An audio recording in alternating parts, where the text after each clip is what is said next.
चलो चिल्ड्रन, ये शेड्यूल सबको क्लियर हो गया था लास्ट लेक्चर में? ऐसा कुछ शेड्यूल में कोई प्रॉब्लम तो नहीं थी?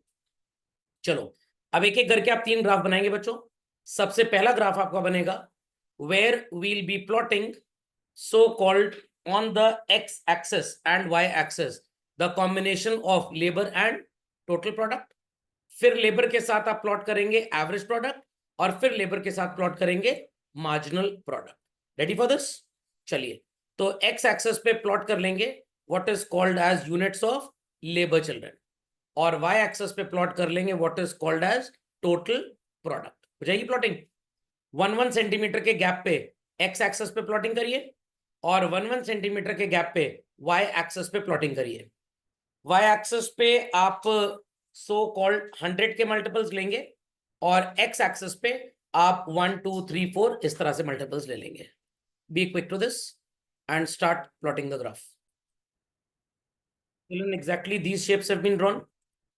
यहाँ पे अगर मैं 2 आंखें बना दूं तो सो कॉल्ड लगेगा कोई घूंघट काट के देख रहा है। चलिए, तो ध्यान से मेरी बात सुनिएगा। ये बातें मैं 2-4 बार रिपीट करूंगा, बट आप बार बार भूल जाएंगे, इसीलिए रिपीट करने की जरूरत है। आपको साफ साफ नजर आ रहा है बच्चों कि 0 से लेकर सो कॉल्ड यहां तक आउटपुट बहुत तेजी से बढ़ रहा है। कैसे सर तेजी से बढ़ रहा है? मैं थोड़ा सा ज्यादा इसको कवरेज दे दी मैंने यहां तक चिल्ड्रन। ध्यान दीजिएगा, 100 से 220 what is the change children? 120। Very good, very good, very good. 220 से 360 what is the change? 140। Maths के हिसाब से चल रहा है कृष्ण जी। 360 से 520 चिल्ड्रन 160। बट 520 से 650 फिर चेंज थोड़ा सा मॉडरेट हो गया है।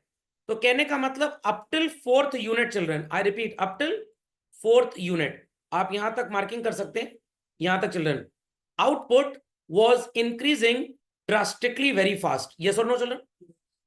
इसके बाद भी आपका आउटपुट डेफिनेटली बढ़ रहा है चिल्ड्रन, बट जो उसकी स्पीड है बढ़ने की वो थोड़ी सी स्लो हो गई। आई रिपीट चिल्ड्रन, उसकी जो स्पीड है बढ़ने की वो थोड़ी सी स्लो हो गई। And it went up only till this point children, and thereafter what is happening is in front of everybody children, it is practically falling down.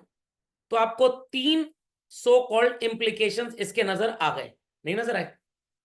तो 0 से लेकर 4 तक बढ़ा बहुत तेजी से, 5 से लेकर सो कॉल्ड 8 तक बढ़ा हौले हौले, और 8 के बाद ये गिरना स्टार्ट हो गया। तो कहने का मतलब जब प्लेन टेक ऑफ करता है चिल्ड्रन तो स्पीड सबसे ज्यादा होती है, फिर जब एक अपने नॉर्मल मोड में आ जाता है स्पीड थोड़ी सी कम होती है। नहीं समझे बात को? जब आप गाड़ी स्टार्ट करते हैं एक्सेलरेट स्टार्टिंग में ज्यादा करते हैं, बट नॉर्मली जब वो चलने लग जाती है क्या तब भी एक्सेलरेशन उतना तेज होता है चिल्ड्रन? बिल्कुल भी नहीं। कितनी बात समझ में आ गई? मम्मी को गुस्सा आया, स्टार्टिंग के 2-4 झापड़ बहुत तेजी तेजी मारे, तो स्टार्टिंग के 4 झापड़ में जितनी चोट लगी अगले 15 में उससे कम चोट लगी। टोटल आपको 19 झापड़ पड़ चुके हैं, और फिर मम्मी खुद ही थक गई। Is that clear? तो स्टार्टिंग के 4 झापड़ की जो इंटेंसिटी थी वो बड़ी भयंकर थी, उसके बाद इंटेंसिटी थोड़ी कम हो गई।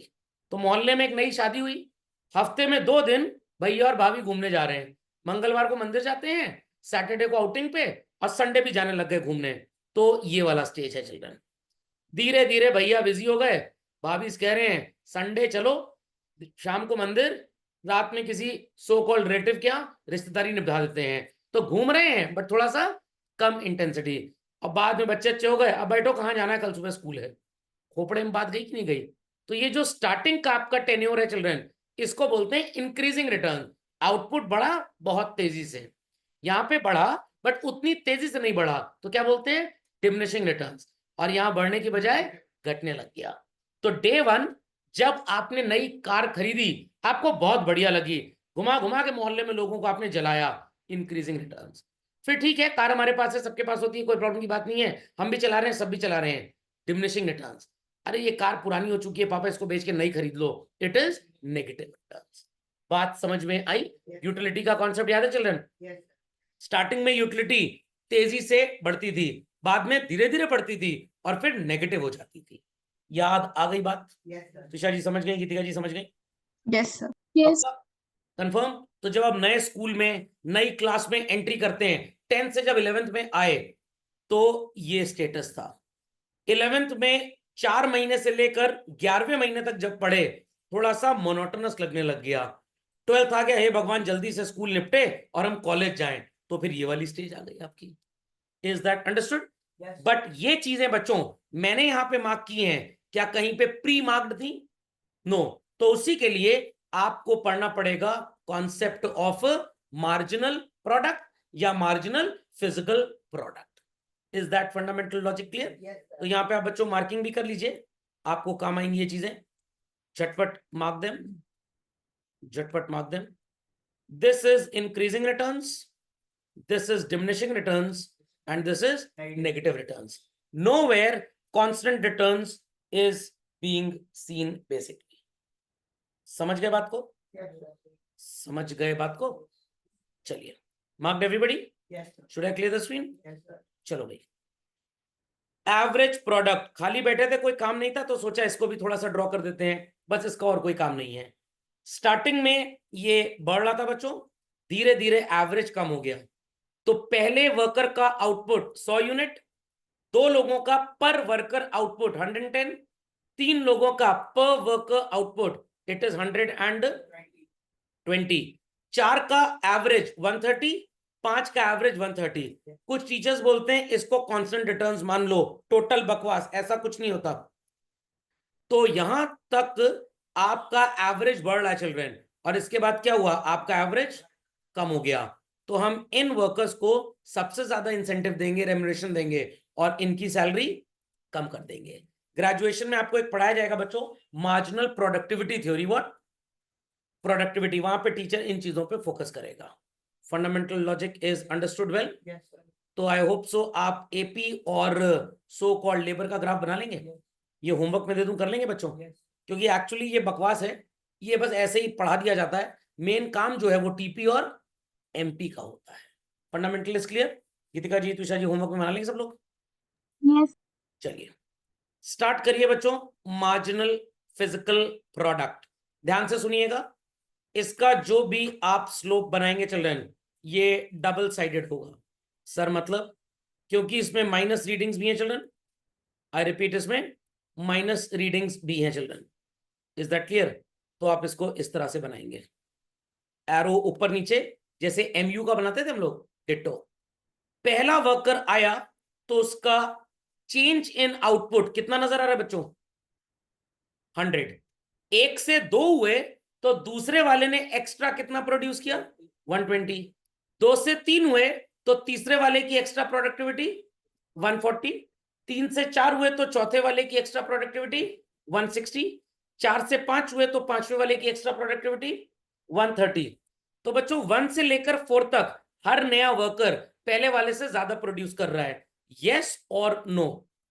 आई am marking this area with the green children, using the green arrow as well. सबको नजर आ रहा है? Yes, sir. सबको नजर आ रहा है?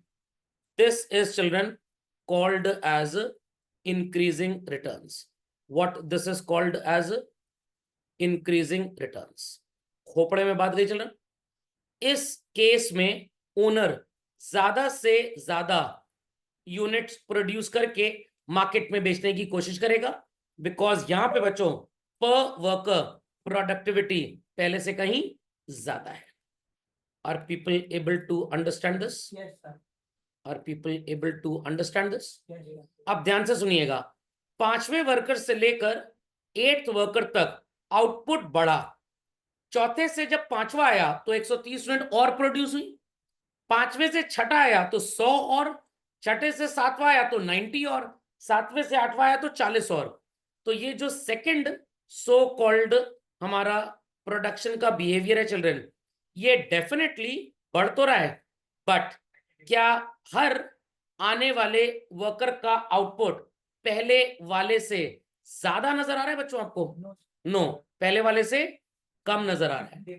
तो कहने का मतलब हमारे पहले 4 वर्कर्स ज्यादा एफिशिएंट थे, हर दूसरा पहले से धुरंधर था। बट क्या यहां पे ऐसा हो रहा है? No, every next worker who is coming is more efficient और लेस एफिशिएंट? Less efficient. मान लीजिए किसी पिता की 11 संतानें थी, पहली बहू का परिवार पे ध्यान 100 था, दूसरी वाली का उससे 120 ज्यादा, तीसरी वाली का उससे 140 ज्यादा, चौथी वाली का उससे 160 ज्यादा। अब जो बहुएं आ रही हैं ये जॉब करना चाह रही हैं, घर पे इनका ध्यान कम है बेसिकली। समझ में आ गया? तो क्या हम पहले 4 वर्कर्स के मुकाबले इन 4 वर्कर्स को ज्यादा इंसेंटिव देंगे? नो। तो फर्स्ट 4 वर्कर्स जो आए वो पहले वाले से ज्यादा अच्छे थे, बट उसके बाद वाले बच्चे उतने अच्छे नहीं है। Please copy this. चलिए, तो चिल्ड्रन जितने ये 4 प्रोडक्टिव थे, क्या ये उतने प्रोडक्टिव हैं? नो। ये लेस प्रोडक्टिव है कि अनप्रोडक्टिव है? Less productive. और ये जीरो प्रोडक्टिविटी, ये अनप्रोडक्टिव। हम फर्स्ट लेबर को हायर करेंगे, सेकंड को भी हायर करेंगे, थर्ड को भी हायर करेंगे, फोर्थ को भी हायर करेंगे और सुपर नॉर्मल प्रॉफिट कमाएंगे। इनका आउटपुट पहले वालों के मुकाबले कम है, बट है ना? तो एक बार मैं बच्चों टीपी की रीडिंग्स लिख लेता हूं आपके साथ। किसकी? टीपी।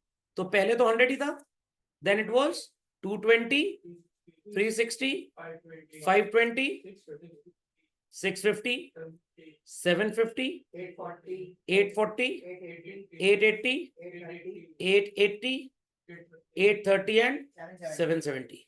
दिमाग की बत्ती जलाए, मिनटॉस खाए बगैर और जवाब दे बच्चों। ये जो स्टार्टिंग के वर्कर्स हैं ये पहले वाले से मोर एफिशिएंट हैं, इजंट इट? Isn't it? ये वाले एफिशिएंट हैं बट लेस एफिशिएंट हैं। I repeat, they are less efficient. We cannot call them as inefficient. तो यहां से यहां तक तो हर वर्कर की प्रोडक्टिविटी पहले वाले से ज्यादा थी, बट जब चौथे से पांचवा आया प्रोडक्टिविटी बढ़ी, पहले वाले से कम बढ़ी बट माइंडेड बढ़ी है। जब पांचवे से छठे पे आए प्रोडक्टिविटी सिर्फ 100 यूनिट से बढ़ी है, बट बढ़ी है, कम तो नहीं हो रही। तो क्या हम इनको नौकरी पे ना रखें? बिल्कुल रखेंगे। 6 से 7th में आए प्रोडक्टिविटी कितने से बढ़ी? 90 से। 7 to 8 पे आए तो प्रोडक्टिविटी कितने से बढ़ी? 40। बढ़ तो रही है। तो ये सो कॉल्ड सुपरमैन थे, ये नॉर्मल मैन है और ये चाइना मैन है। इनको नहीं हायर करेंगे क्योंकि शॉर्ट रन है, हम अपनी मर्जी से जल्दी से चेंज अप्लाई नहीं कर सकते। तो अभी तो नुकसान हो गया, अगली बार के लिए सीख है कि आपको 8th वर्कर के आगे हायर नहीं करना। समझ में आ गया? अगर लॉन्ग रन होता बच्चों तो हमारे पास इतना टाइम होता कि हम इनको एम्प्लॉय ही ना करते। तो लॉन्ग रन में आपको नेगेटिव रिटर्न्स नहीं मिलेंगे। यहां पे आप हटा नहीं सकते क्योंकि अजम्पशन है। I repeat, it's an assumption. Capital fix, labour is variable. तो फर्स्ट टाइम आपने रिसर्च किया और सोचा कि चलो वर्कर्स को इंट्रोड्यूस करते हैं। 8th यूनिट तक आपको लग रहा है कि भाई आउटपुट पहले तेजी से बढ़ा, फिर धीरे धीरे बढ़ रहा है, बट पूरे में एटलीस्ट बढ़ रहा है। चलो एक और वर्कर हायर करते हैं। आपको क्या पता था मनुष्य काम का नहीं है? आपने सोचा चलो एक और हायर करके देखते हैं, आपका डिसीजन गलत हो गया। आपने कहा चलो एक चांस और लेते हैं, डिसीजन फिर गलत हो गया। अब आप पंगा नहीं लेंगे और अगली बार आप 8th वर्कर के बाद किसी को हायर करेंगे ही नहीं। इज दैट अंडरस्टूड और नॉट? एक्सपेरिमेंटेशन तो बार बार करना पड़ेगा ना भाई। चले आगे चिल्ड्रन। तो यहां से यहां तक की जो अप्रोच है चिल्ड्रन, यहां पे आपका आउटपुट बढ़ रहा है बट हौले हौले धीरे धीरे बढ़ रहा है। तो आप इस स्टेज को क्या बोलेंगे चिल्ड्रन? Diminishing returns. कौन सी stage? Diminishing returns. And there after so called आपके नेगेटिव रिटर्न्स स्टार्ट हो जाते हैं। So people understood this composition. TP में भी मैंने आपको ये सब मार्क करवाया था, बट टीपी से इसको देखना was an indirect approach. Directly यहीं से नजर आएगा। तो TP is a body, MP is its soul and spirit. तो जब भी एमपी ऊपर की तरफ जाएगा बच्चों, it is which type of returns? Increasing. MP गिरेगा तो डिमिनिशिंग, और ओरिजिन से सॉरी एक्स इंटरसेप्ट से नीचे चला गया तो नेगेटिव रिटर्न्स। समझे बात को? चल झटपट ग्राफ ड्रॉ करें, वेरी क्विकली चल रहे। एपी भी बना लीजिए बच्चों। फिर मैं आपको सो कॉल्ड इन तीनों का कोरिलेशन सिखाऊंगा। ये हम अगली क्लास में करेंगे बिकॉज थोड़ा लंबा टॉपिक है जो आज हो नहीं पाएगा। तो आज की सेवा यहीं समाप्त होंगी।